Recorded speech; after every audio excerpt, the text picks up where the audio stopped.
Why this story matters. This is one of those stories that quietly proves progress doesn't always come with loud headlines. Quick summary: this story highlights recent developments related to this day in history, showing how constructive action can lead to meaningful results. Happy birthday to Denzel Washington, who turns 71 today. The acclaimed actor grew up in blue-collar households in Mount Vernon, New York and Florida, after which he attended university and discovered his talent for acting while working at a summer camp. He went on to win a Tony and 2 Academy Awards: Best Supporting Actor for the historical war film Glory and Best Actor for the crime thriller Training Day. 1980, they all photo credit Nathan Combleton, CC license on figure. Denzel's consistently stellar performances since the 1980s included many portrayals of real-life figures, such as anti-apartheid activist Steve Biko in Cry Freedom, the boxer Rubin Carter in The Hurricane, the Virginia high school football coach who fought racism in Remember the Titans, the Muslim civil rights activist Malcolm X, and the educator Melvin B. Tolson in The Great Debaters, a movie he also directed.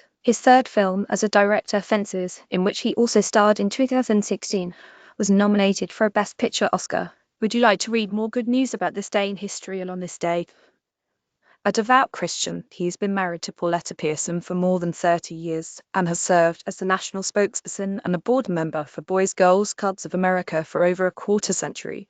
He's done so much for one New York City public elementary school that they decided to officially rename the school after him. Watch Denzel accept the AFA Lifetime Achievement Award. More good news on this date. Westminster Abbey was consecrated and fixed.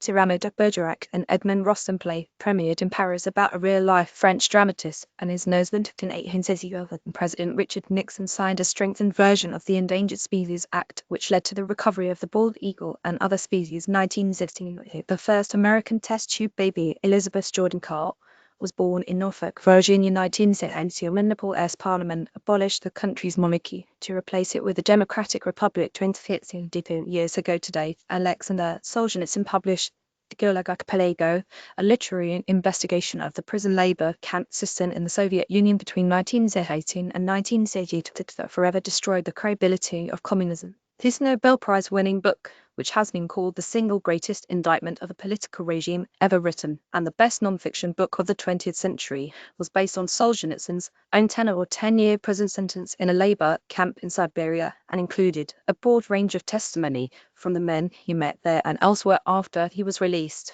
as well as legal documents. First published in the West in 1916, it required decades of hiding from the KGB. 1960, photo by Verhoev, Bert, Anifo, CC license. After the KGB had confiscated Solzhenitsyn's materials in Moscow during 1936 and in 1967, he worked to develop his preparatory drafts of the Gulag Archipelago into a finished typescript. He accomplished some of this while in hiding at his friends' homes in the Moscow region and elsewhere. While held at the KGB's Lubyanka prison in 1940, Solzhenitsyn had befriended Arnold Susi, a lawyer and former Estonian Minister of Education, who had been taken captive after the Soviet Union occupied Estonia in 1940. Solzhenitsyn entrusted Susi with the original typed and proofread manuscripts of the finished work, after copies had been made of it both on paper and on microfilm. Susi got the manuscript. His daughter, Heli Susi, kept the master copy hidden from the KGB in Estonia until the dissolution of the Soviet Union in 1961.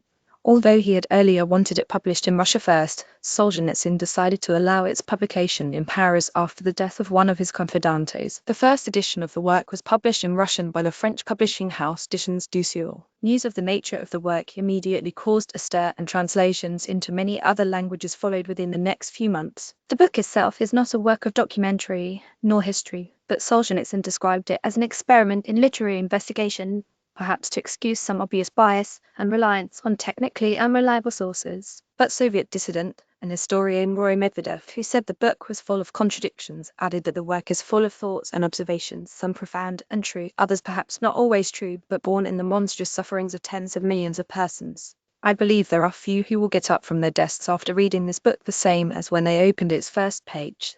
In this regard, I have nothing with which to compare Solzhenitsyn's book either in Russian or world literature, wrote Medvedev.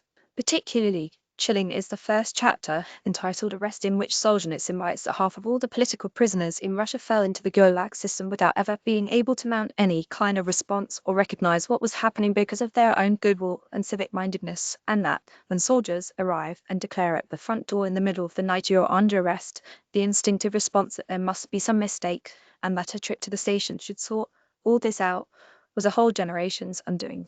1963 and 173 years ago today, Stan Lee, the Marvel Comics writer and publisher who co-created Spider-Man, the Incredible Hulk, Iron Man, Thor, X-Men, and the Fantastic Four, was born. Photo by Gage Skidmore, CC, he introduced a thoroughly shared universe into superhero comic books, and with his knack for business rose from being a lowly assistant who filled ink whilst to the president and chairman responsible for transforming Marvel.